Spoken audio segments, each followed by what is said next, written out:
July August হত্যাকাণ্ডের মামলায় মৃত্যুদণ্ডপ্রাপ্ত পলাতক আসামি সাবেক প্রধানমন্ত্রী শেখ হাসিনা ও সাবেক স্বরাষ্ট্রমন্ত্রী আসাদুজ্জামান কামালকে ফেরত দিতে ভারতের প্রতি আহ্বান জানিয়েছে বাংলাদেশ সরকার।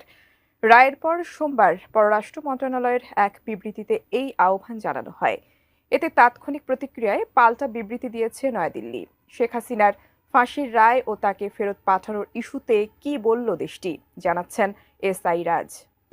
২৪ জুলাই আগস্ট গণঅভ্যুত্থান দমনে সংগঠিত মানবতাবিরোধী অপরাধের মামলায় ক্ষমতাচ্যুত সাবেক প্রধানমন্ত্রী শেখ হাসিনাকে ফাঁসির আদেশ দিয়েছেন আন্তর্জাতিক অপরাধ ট্রাইব্যুনাল। সেই সাথে অপর দুই আসামি সাবেক স্বরাষ্ট্রমন্ত্রী আসাদুজ্জামান খান কামালের মৃত্যুদণ্ড ও সাবেক আইজিপি চৌধুরী আবদুল্লাহ আল মামুনের ৫ বছরের কারাদণ্ড দিয়েছেন ট্রাইব্যুনাল।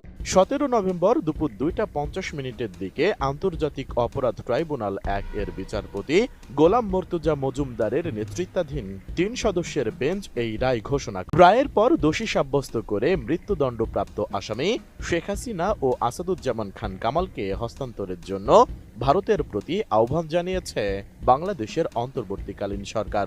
তবে